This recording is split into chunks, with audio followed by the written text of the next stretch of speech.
Y está con nosotros el especialista en relaciones internacionales Miguel Francisco Jiménez Canido, a quien le agradezco mucho este tiempo con nosotros. ¿Cómo está, Miguel? Buenos días. Diego Montaño lo saluda.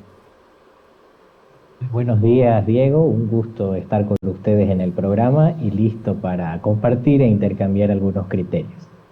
A usted las gracias por permitirnos hablar un tiempo con usted y hablar de estas primeras señales que ha dado el gobierno electo de Rodrigo Paz, que su primera gira, una vez conocidos los resultados del balotaje, sea Estados Unidos, es una señal de que hacia allí estamos corriendo o correremos como gobierno. Bueno, usted lo ha señalado con mucha precisión.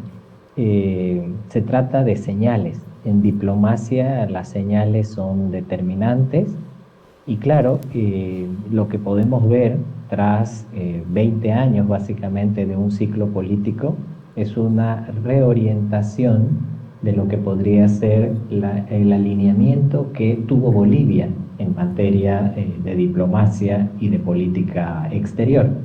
A mí me gustaría empezar mencionando que, bueno, la política exterior es la proyección de los intereses nacionales de un país hacia el exterior. Y muchas veces esta política exterior también es una continuidad de la política interna. Entonces, como todos hemos asistido y creo que no nos cabe ninguna duda, el factor económico es el que ha marcado la campaña y seguramente los principales o los primeros y más importantes objetivos del presidente electo y del gobierno que va a asumir es pues resolver la situación de los carburantes y de la ausencia de la divisa estadounidense en nuestro sistema financiero. Por tanto, es natural que la gravitación o la orientación de esas primeras señales en política internacional se den en dos sentidos. Primero, que la gente que lo acompaña son todos asesores economistas. Todavía no sabemos, más allá de algunos trascendidos, si en esas figuras estará el próximo canciller, pero por lo menos vemos un peso de la economía cuando hablamos de aspectos internacionales. Y por otro lado, esta lógica de ir a Washington no solo para visitar a el gobierno estadounidense, sino a todos los organismos financieros multilaterales que gravitan en ese espacio.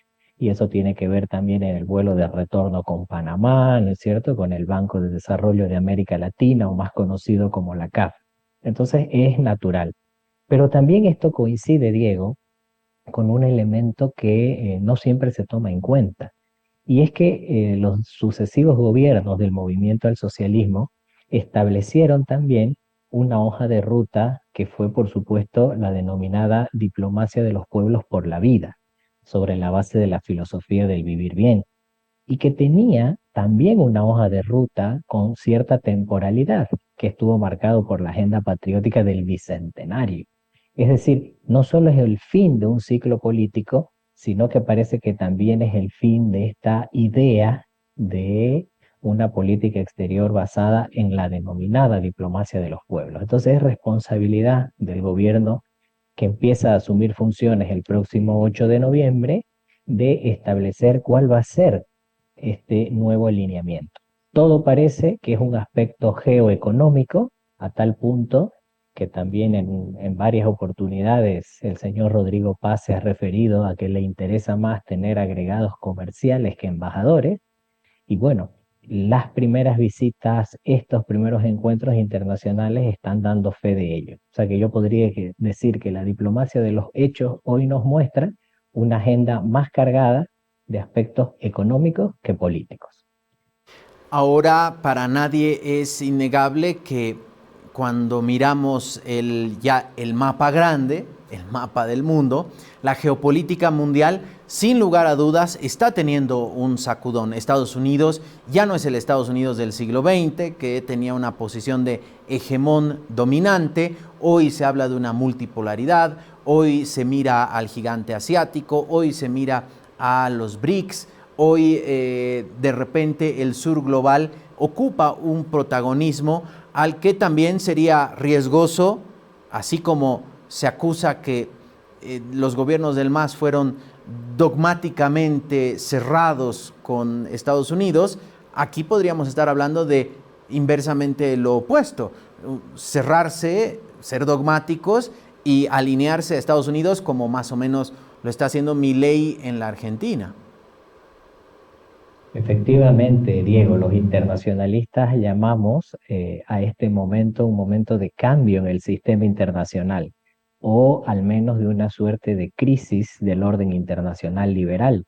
Y mire la paradoja, el principal protagonista de ese quiebre es precisamente el gobierno de los Estados Unidos, que otrora era el paladín de la democracia, del multilateralismo, de las instituciones internacionales y de la cooperación.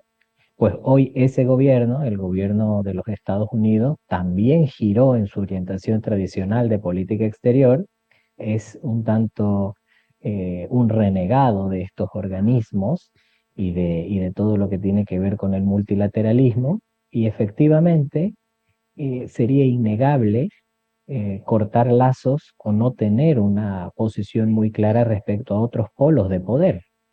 En este caso nos estamos refiriendo sin duda en un sistema de orden multipolar a lo que significa China, que es nuestro principal socio comercial. Por supuesto, se tiene que tener una postura respecto al caso de Rusia y también de todo lo que es la Unión Europea, aunque hoy no gravita de la manera que lo hacía en el pasado reciente. Entonces, en esa dinámica es un desafío importante, por eso lo que decía minutos atrás, que se tiene que establecer una nueva hoja de ruta, una priorización, no solo de nuestra política de integración, sino también de nuestros intereses de política exterior, porque no solo en la situación en la que nos encontramos y siendo honestos, un país de escasa gravitación a nivel internacional, tenemos que tener más y mejores relaciones con todos, es decir, no ideologizar la política exterior, no confundir la política de gobierno con la política de Estado y en este caso ser muy pragmáticos. En ese sentido, uno de los grandes desafíos, llamémosle así, geopolíticos, será pues cuál va a ser la posición de Bolivia como miembro de los BRICS ampliados. También, como todos los que nos escuchan seguramente saben y conocen, estamos en el periodo donde tenemos que consolidar nuestro ingreso al Mercosur como miembros plenos, es decir, ya lo somos, pero hay toda una etapa de adecuación normativa y por supuesto también tenemos a partir de ahí que establecer una relación como nos dicta la geografía, pero también las doctrinas en materia de política exterior de un país bisagra, un país de contactos, para establecer una relación ojalá armoniosa que beneficie a nuestros intereses y nuestro desarrollo entre la comunidad andina de naciones y el propio Mercosur. Así que son grandes estos desafíos en un momento, Diego, donde también se va moviendo el tablero en la región, porque también sabemos que, por ejemplo, hay una agenda abierta con Chile, un gesto diplomático también del presidente Boric de asistir a la toma de mando, pero también sabemos que este mismo mes hay elecciones en Chile. Entonces hay todo un desafío, un despliegue diplomático que tiene que hacer nuestro país y validar también cuál va a ser la postura y los principios internacionales que vamos a seguir para tomar posición en temas que son de agenda internacional. A propósito de la agenda internacional, de las misiones diplomáticas de Bolivia, esto que menciona el presidente electo de ya no voy a mandar embajadores para que no vivan de cóctel en cóctel, sino prefiero que haya encargados de negocios. ¿Es viable, es factible, forma parte de la campaña cuando uno ve cómo funcionan, por ejemplo, las representaciones diplomáticas?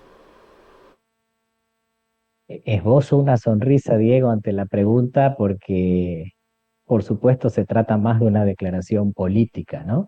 Para quienes entendemos las relaciones internacionales, es imposible no tener a un jefe de misión e idealmente a un embajador extraordinario plenipotenciario, porque ese tipo de relacionamiento de lobby y de cabildeo es el que permite luego que se cierren los negocios o los acuerdos. Es decir, está muy bien tener agregados comerciales que promuevan las inversiones, los negocios, eso es genial, pero por supuesto siempre el diálogo empieza con el jefe de misión. Por supuesto que hay toda una dinámica para ello. Los embajadores extraordinarios y plenipotenciarios necesitan ser ratificados por el Senado y por 2/3 del Senado, entonces ahí se da toda una dinámica de negociación y de política interna, pero no se puede prescindir de ello. Y es más, no solo que los necesitamos, sino que necesitamos a los más capaces. Y ahí hay una gran preocupación para quienes pertenecemos a este rubro, porque hemos visto en el último tiempo que básicamente es inexistente la representación diplomática de carrera. Por tanto, también existen los diplomáticos políticos, por supuesto, pero en esencia deberían ser menos a los de carrera. Y en todo caso también completar nuestras misiones diplomáticas. Son alrededor de 30, 35, Diego, en el mundo. Es una gravitación, por decirlo, escasa. De ahí que es importante dosificar todo nuestro trabajo en los organismos multilaterales. Me estoy refiriendo a la Organización de Estados Americanos y a todo el sistema de las Naciones Unidas, que también son determinantes. Cuando uno revisa y lee a propósito de la situación, por ejemplo, que han tenido las representaciones diplomáticas en los últimos años, en esta gestión que ya termina, se encuentra con sueldos impagos, alquileres que no se cumplían. Bueno, nos quitaron el voto en Naciones Unidas porque no dimos la cuota. Realmente una muy mala administración de la Cancillería. ¿Cuáles deberían ser los pasos para revertir este desastre de las relaciones internacionales de Bolivia que nos deja el gobierno de Arce? Bueno, primero tenemos que empezar a ser serios, ¿no? Y a partir de eso sabemos que hay una ley del servicio exterior. Me parece que habría que tomarla en cuenta, mirar, revisar. A partir de allí, creo que también hay que volver a convocar, a revisar los contenidos de la maestría en diplomacia y relaciones internacionales, es decir, la denominada academia diplomática.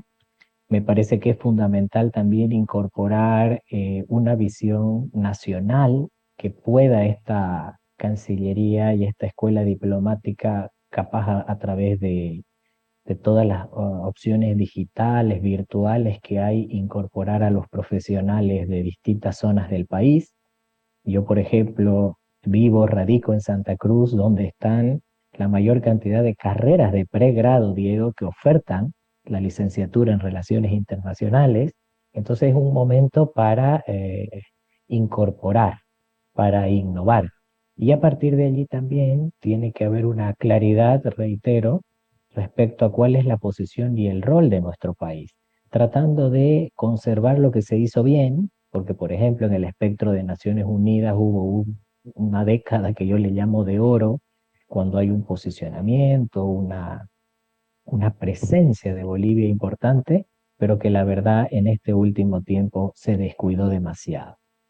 No pueden ocurrir estas deudas, estas situaciones de no pago, por ejemplo, a los funcionarios internacionales, porque por supuesto esto está determinado también por la gestión que ellos van a realizar cuando están acreditados en el exterior.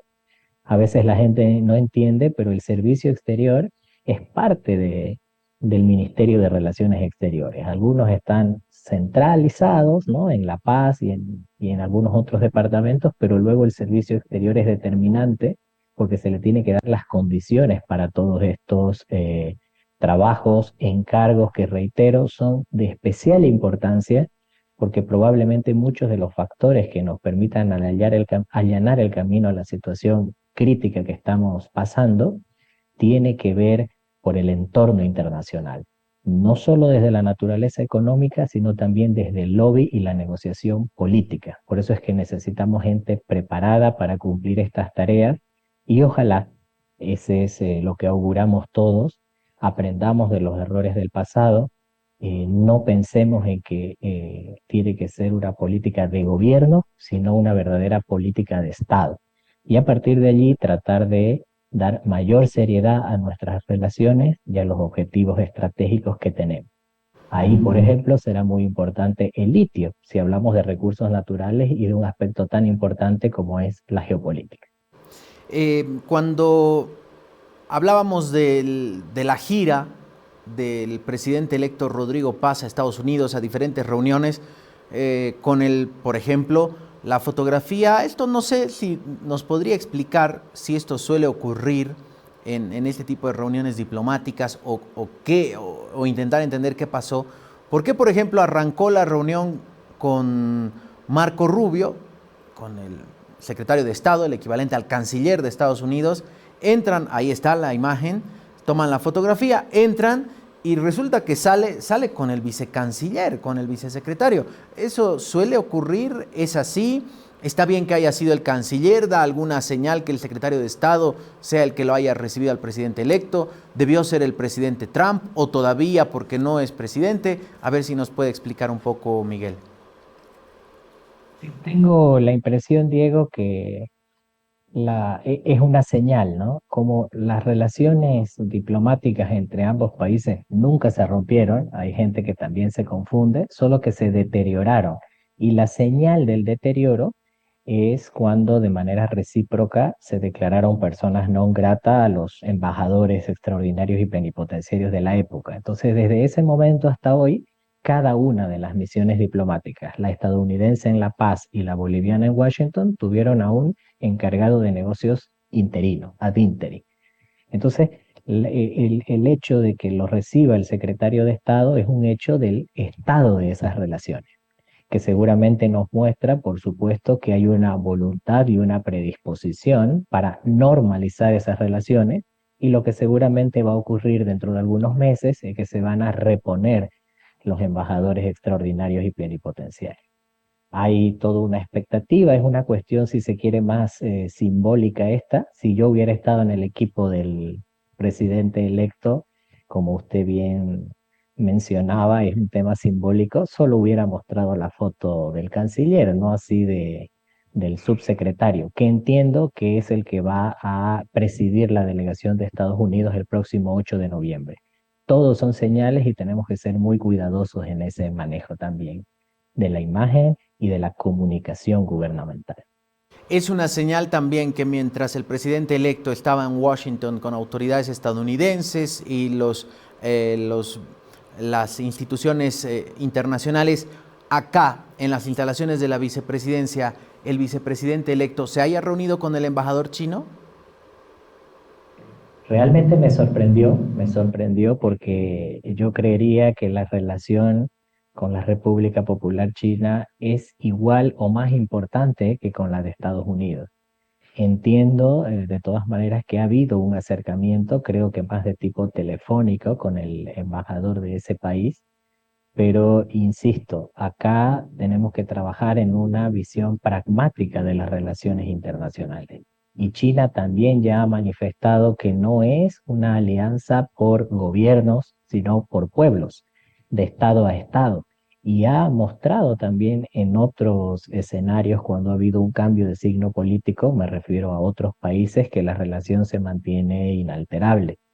Entonces, yo creo que es deber también del Estado boliviano y de, en este caso, el canciller o la canciller que resulte designada, mostrar también las señales importantes y diplomáticas que se tiene que hacer con este importante país hoy que gravita de manera decisiva en especialmente las relaciones comerciales con nuestro país.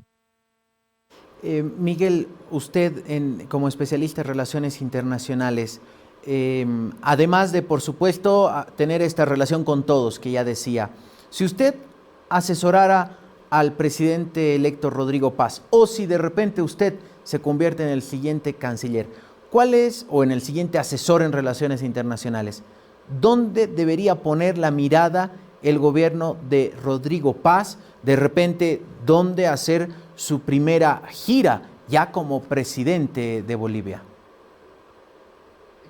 Bueno, la teoría nos dice, Diego, que el primer aspecto de interés es la vecindad regional.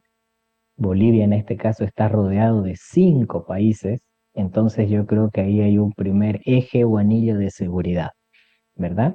Vamos a tener la visita hasta donde entiendo, de Boric, de Santiago Peña, no así, o bueno, creo que también del presidente argentino, y no así de Brasil, ¿no? Que es llamativo, pero creo que envía igual a un personero de alto nivel que sería el vicepresidente. A partir de allí, entonces hay un aspecto importante y toda una expectativa también con nuestro vecino de Chile, porque la campaña, tanto nuestra, pero creo que más la de ellos, está tocando algunos temas que son importantes en la agenda bilateral, más allá del agua, ¿no? Más allá del agua dulce, del agua salada, más allá del mar, del silala, de los otros temas picantes y muy presentes que tiene nuestra relación fronteriza vecinal. Luego están los países latinoamericanos. Ahí nos ha dado una señal el presidente al visitar Panamá, por ejemplo, ¿no? Que es una de las misiones diplomáticas que también en algún momento se priorizó y en este último tiempo estuvieron olvidadas, fundamentalmente por la importancia del canal. Probablemente a alguien le interesará también ahora hablar del puerto de Chancay en Perú, pero entonces lo vecinal, lo regional. Y luego están los denominados países de especial interés, que son estos países que yo decía, hoy gravitan a nivel internacional. Y en igualdad de importancia, Estados Unidos, China, tenemos una relación de cooperación muy amplia con el Japón también, y establecida, ¿no?, por la agencia japonesa como es JICA. No tenemos que olvidarnos a la Unión Europea, especialmente con Alemania, con Francia y con España, porque además hay toda una delegación de la Unión Europea en nuestro país que además nos colabora y nos valida con las misiones de observación electoral. Entonces creo que esos son los ejes. Y a partir de los temas, un poco sintetizando, reitero el tema del BRICS ampliado, tenemos que ver cuál es el beneficio que podemos obtener de esa asociatividad. Ahí me parece que hay algo muy importante ahora, que es la India, Diego. La India por primera vez tiene una misión diplomática acreditada desde el año pasado en La Paz. Antes era una embajada concurrente en Perú y hoy por hoy es el país más poblado del mundo y con aspectos interesantes en materia especialmente de tecnología. Tenemos que trabajar también la relación, reitero, del Mercosur y de la CAN, ¿no? Una vieja doctrina que viene del siglo XX, Bolivia, tierra de contacto. Y luego, un detalle no menor, el tema de los recursos naturales y el litio, que me parece que son centrales en la relación con dos vecinos también, como Chile y Argentina. Y en el litio estuvieron empresas de China y empresas de Rusia. Respecto a Rusia, ¿cuál debería ser la señal del nuevo gobierno? Bueno, ahí tiene que hacer un análisis de costo-beneficio, porque se sobreentiende que hoy esa relación está determinada por la cooperación que se puede tener de Europa. Entonces, lo que yo puedo deducir por las señales del gobierno electo es que se va a acercar más a Europa y en este caso alejarse de Rusia. Tiene que ver también ahí un elemento de contexto, que es ver el desarrollo que va a tener este conflicto. Y bueno, por eso es que necesitamos gente muy capacitada también para que vaya haciendo una lectura prospectiva de lo que va ocurriendo y ante todo que podamos definir nosotros también cuáles son los principios internacionales en materia de política exterior que vamos a continuar y que vamos a, de cierta manera, seguir, que sean una brújula y no así estemos cambiándolo en función a los gobiernos de turno. Una última, Miguel. Hemos conocido, Perú ha decidido romper relaciones con México a partir del asilo a una ex primera ministra. En el caso de Tuto Quiroga decía que iba a romper relaciones con Nicaragua, Cuba, Venezuela. En el caso de Rodrigo Paz también dijo, no tan de frente, pero dijo que iba a analizar aquello y que no los iba a invitar, por ejemplo. El romper relaciones para un país es muy fácil. ¿Qué costos tiene a nivel mundial el romper relaciones, indistintamente con quién sea aquello? Lo natural, Diego, es que sea una decisión muy bien pensada el establecer relaciones diplomáticas, porque pueden existir relaciones bilaterales de tipo comercial, financiera, cultural y no necesariamente generar la apertura de una misión diplomática permanente, que además conlleva costos, ¿no? Para tener la residencia diplomática, el recinto diplomático, los salarios, el traslado de funcionarios y demás. Los países serios se toman el tiempo para el establecimiento y por tanto es mucho más difícil las rupturas, porque también las rupturas a veces conllevan no solo los vaivenes políticos o los cambios de signos ideológicos de los gobiernos, sino también toda una relación con los pueblos.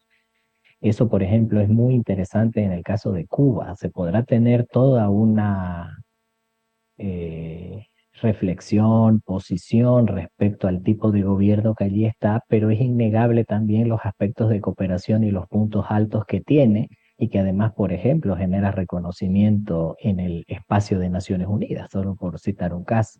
Entonces yo creo que acá es la cautela lo que tiene que primar.